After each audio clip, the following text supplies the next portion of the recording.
Happy day officers. இன்றைக்கி நம்ம test சீரீஸோட third part பார்க்க போகிறோம். From 21 to 30 question. ஓகேவா? ஸோ ஃபர்ஸ்ட் நம்ம 21 கொஷின் பார்க்கலாம். With reference to the policy of subsidiary alliance consider the following statement சொல்கிறாங்க. ஸோ சப்சிடைரி அலையன்ஸ்னு என்ன நம்ம பார்க்கலாம். Those native princes or rulers who enter into subsidiary alliance would not be free to declare war against any other power without the consent of the English கிட்ட கேட்காம native rulers யாரெல்லாம் subsidiary alliance sign பண்ணியிருக்காங்களோ அவங்களால வார் வந்து declare பண்ண முடியாது அப்படின்னு சொல்லியிருக்காங்க. இதுதான் வந்து எசன்ஸ் ஆஃப் சப்சிடரி அலையன்ஸ், அதனால் அது கரெக்ட். செகண்ட் ஆப்ஷன் என்னென்னு பார்த்தீங்கன்னா, doctrine of subsidiary alliance was introduced by lord Dalhousie. நம்ம முன்னாடியே பார்த்தோம், Dalhousie. D is for D, doctrine of லேப்ஸுக்கு தான் டெல்ஹவுசி. ஸோ சப்சிடரி அலையன்ஸ் யார் கொடுத்துருப்பா? வெலஸ்லே கொடுத்தாரு. சரிங்களா? ஸோ ஆன்சர் வந்து ஆப்ஷன் ஏ. நெக்ஸ்ட் கொஷின் பார்க்கலாம். Consider the following statements. James Augustus Hicky அப்படிங்கிறவர் 1780 பாம்பே சமாச்சார் அப்படிங்கிற நியூஸ் பேப்பர் ஸ்டார்ட் பண்ணதாக சொல்கிறாங்க. அப்படியா? இல்லை, இது தப்பு. ஏன்னா ஜேம்ஸ் அகஸ்டஸ் ஹிக்கி யாருன்னு பார்த்தீங்கன்னா, அவர் தான் வந்து இந்தியாவோட ஃபர்ஸ்ட் பிரிண்டட் நியூஸ் பேப்பரை வந்து உருவாக்கியிருப்பார். ஓகேவா? ஃபர்ஸ்ட் பிரிண்டட் நியூஸ் பேப்பர் உருவாக்குனது ஜேம்ஸ் அகஸ்டஸ் ஹிக்கி. அதோட பேர் என்னன்னு பார்த்தீங்கன்னா Bengal gazette. Okay, Bengal gazette. அப்போ பாம்பே சமாச்சார் யார் உருவாக்குனாங்க அப்படின்னு பார்த்தீங்கன்னா, இட் இஸ் ஃபர்துன்ஜி மர்ஸ்பான் அப்படிங்கிறவர் தான். ஓகே, ஃபர்துன்ஜி மர்ஸ்பான் அப்படிங்கிறவர் தான் பாம்பே சமாச்சாரை உருவாக்குனார். அடுத்தது என்னன்னு பார்த்தீங்கன்னா, செகண்ட் ஆப்ஷன் என்ன கொடுத்துருக்காங்கன்னா, லாகூர் கிரானிக்கல் அப்படிங்கிறத சையத் முகமது அசீம் ஸ்டார்ட் பண்ணாரா அப்படின்னு கேட்குறாங்க. Yes, it is right. So answer வந்து B2 only. ஓகேவா? ஸோ நம்ம நெக்ஸ்ட் கொஷின் பார்ப்போம். Consider the following statements. Warren Hastings established Calcutta Madrasa for the study of Muslim law and related subjects அப்படின்னு சொல்கிறாங்க. Warren Hastings, Calcutta Madrasa, Muslim law. Yes, இந்த pair correct. அடுத்தது என்ன?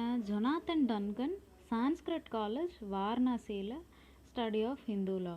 So Muslim லாவை பற்றியும் சொல்கிறாங்க, ஹிந்து லா பற்றியும் சொல்கிறாங்க. இந்த பேர் நம்ம ஞாபகம் வச்சுக்கணும். ஜொனாதன் டன்கன் சான்ஸ்கிரிட் காலேஜ் வாரணாசியில் ஃபார் ஹிந்து லா.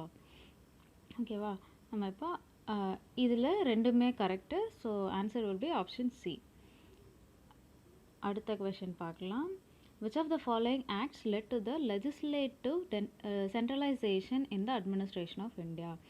லெஜிஸ்லேஷனை சென்ட்ரலைசேஷன் பண்ணுறதுக்கு எந்த ஆக்ட் வந்து உதவுச்சுன்னு கேட்குறாங்க. லெஜிஸ்லேஷன் அப்படின்னா என்ன? லாஸ் எப்படி சென்ட்ரலைஸ்ட் ஆகிருக்கும்?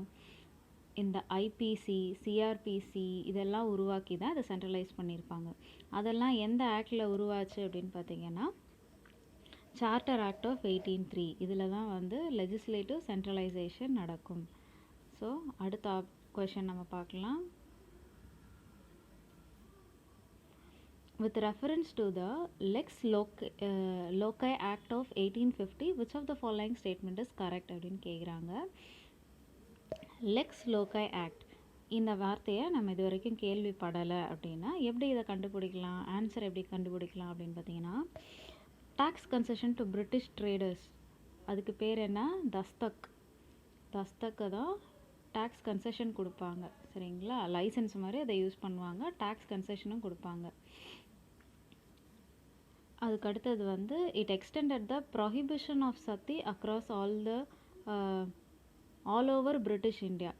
அதுதான் வந்து abolition of sati act. So அது இது கிடையாது. அடுத்த ஆப்ஷன் பார்த்தீங்கன்னா, it provided right to inherit ancestral property to Hindu converts to Christianity. Hindus கிறிஸ்டியன்ஸாக கன்வெர்ட் ஆனாங்க அப்படின்னா அவங்களுக்கு ஆன்செஸ்ட்ரல் ப்ராப்பர்ட்டி, பூர்வீக சொத்து இருக்குல்ல, அதில் வந்து ரைட்ஸ் கிடையாது அப்படின்னு முன்னாடி சொல்லிகிட்டு இருந்தாங்க. இந்த கிறிஸ்டியானிட்டி உள்ளே வந்த புதுசில் அப்படிலாம் இல்லை, அவங்களுக்கு ரைட்ஸ் உண்டு அப்படின்னு சொல்கிறதுக்கு ஒரு லா வந்தது. அது என்னன்னு நம்ம பார்க்கலாம் போருங்க.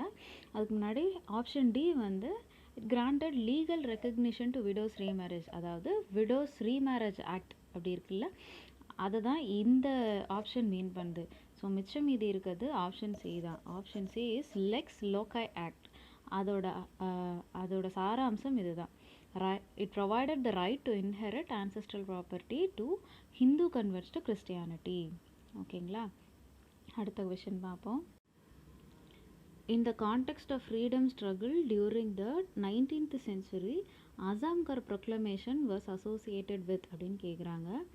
அசாம்கர் ப்ரொக்ளமேஷன் அப்படின்னு என்னன்னு பார்த்தீங்கன்னா, அது வந்து இந்த ப்ரொக்ளமேஷனை வந்து பெங்கால் கெசட்டில் வந்து பப்ளிஷ் பண்ணியிருப்பாங்க during the great revolt of 1857.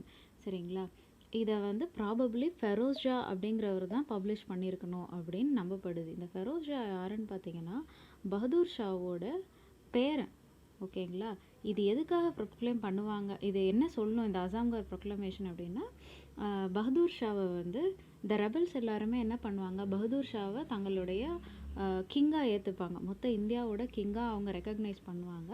அதை சொல்கிறது தான் இந்த அசாம்கர் ப்ரொக்ளமேஷன். ஓகேங்களா, நம்ம அடுத்த கொஸ்டின் பார்ப்போம். Who of the following social reformers published a set of notes on infant marriage and enforced widowhood? இந்த widowhood, infant marriage இதெல்லாம் பார்த்தோன்னே நம்ம பாஞ்சடிச்சு ஈஸ்வர் சந்தர் வித்யாசாகர் அப்படின்னு சொல்லுவோம். No, it is set of notes அப்படின்னு சொல்கிறாங்க. இதை பற்றின ரிஃபார்ம்ஸ் கொண்டு வந்தது தான் அவர். இந்த செட் ஆஃப் நோட்ஸ் கொண்டு வந்தது பிஎம் மல்பாரி. சரிங்களா, ஸ்லிப் ஆடாதீங்க. பாருங்கள், பெரம்ஜி, அதான் பிஎம் மல்பாரி, இந்தியன் போயட், அவர் தான் வந்து இந்த செட் ஆஃப் நோட்ஸை வந்து பப்ளிஷ் பண்ணுவார். ஸோ 28th கொஷின் நம்ம பார்ப்போம். With reference to Deccan riots, நம்ம போன செட்டில் பார்த்தோம்ல டெக்கான் ரயாட்ஸ், அந்த டெக்கான் ரயாட்ஸை பற்றின ஸ்டேட்மெண்ட்ஸ் கொடுத்துருக்காங்க. It was mainly directed against British oppressive land revenue policies. இல்லை, நம்ம நேற்றே பார்த்தோம் அவுட்சைடர்ஸுன்ற வார்த்தை, டெக்கான் ரயாட்ஸ் அப்படின்னாலே அவுட்சைடர்ஸுன்ற வார்த்தை நமக்கு ஞாபகம் வரும். அதாவது அக்ரிகல்ச்சர் பண்ணணும் அப்படின்றதுக்காக, விவசாயம் பண்ணுறதுக்காக பெசன்ஸ் எல்லாருமே வந்து லோன் வாங்கியிருப்பாங்க. அதை அவங்களால திருப்பி கட்ட முடியாததுனால ஜமீன்தார்ஸ் எல்லாருமே வந்து அப்ரெஸ் பண்ணுவாங்க. இந்த ஜமீன்தார்ஸ் எல்லாருமே வந்து குஜராட்டை சேர்ந்தவங்களாக இருப்பாங்க. ஸோ அவங்கள அவுட்சைடர்ஸ் அப்படின்னு சொல்லி சோஷியல் பாய்காட் பண்ணுவாங்க. அந்த சோஷியல் பாய்காட் மூமெண்ட் காலப்போக்கில் அக்ரிகல்ச்சரல் மூமெண்ட்டாக, பெசன்ட் மூமெண்ட்டாக மாறும். இதோட எண்டில் வந்து அக்ரிகல்ச்சரல் ரிலீஃப் ஆக்ட் ஆஃப் 1879 அப்படிங்கிறத பாஸ் பண்ணுவாங்க to provide relief to Deccan பெசன்ஸ். இதில் என்ன சொல்லுவாங்கன்னா, விளைச்சல் சரியாக இல்லாத காலத்தில் பெசன்ஸ் வந்து லோனை ரீபே பண்ணலனாலும் அவங்க மேலே அன்வான்ட் ஆக்ஷன்ஸ் எடுக்கக்கூடாது அப்படிங்கிற மாதிரி இதுதான் எசன்ஸ், அந்த ஆக்டோட எசன்ஸ் இதுதான். சரிங்களா, ஸோ இதில் ஆன்சர் B2 ஒன்லி. ஓகேங்களா, அடுத்தது Neel Darpan, a play was written by Dinabandhu Mitra. It portrays the plight of what அப்படின்னு கேட்குறாங்க. முதல்ல இந்த நீல் தர்பன் அப்படிங்கிற வார்த்தையை நம்ம பிரித்து பார்த்தோம் அப்படின்னா, நீல் அப்படின்னா ப்ளூ. ஓகேங்களா, so it is about indigo planters. இந்த மாதிரி கூட நம்மளால் சால்வ் பண்ண முடியும் சில கொஷின்ஸை மட்டும். இந்த தீன்பந்து மித்ரா அப்படிங்கிறவர் இண்டிகோ பிளான்டர்ஸோட பிரச்சனைகளை பற்றி எழுதியிருப்பார். ஓகேங்களா, இந்த நீல் தர்பனில், அதுதான் இந்த book.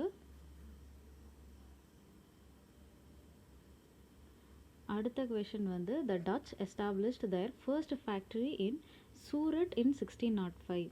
First factory Dutch Surat இல்லை, மசூலிப்பட்டினமில் தான் டச்சோட ஃபர்ஸ்ட் ஃபேக்ட்ரி வரும். ஓகேங்களா, அதே மாதிரி நான் போன டெஸ்ட்டில் சொல்லியிருப்பேன், sultan of Golconda, sultan of Bijapur, இவங்கெல்லாம் வந்து இம்பார்ட்டண்ட் சுல்தான்ஸ். சரிங்களா, sultan of Bahmani issued golden farman to English company in 1632. No, Bahmani கிடையாது, அது சுல்தான் ஆஃப் கோல்கொண்டா. சரிங்களா, இது பாருங்கள், சுல்தான் ஆஃப் கோல்கொண்டா தான் கோல்டன் ஃபர்மான் கொடுப்பாரு இங்கிலீஷ் கம்பெனிக்கு.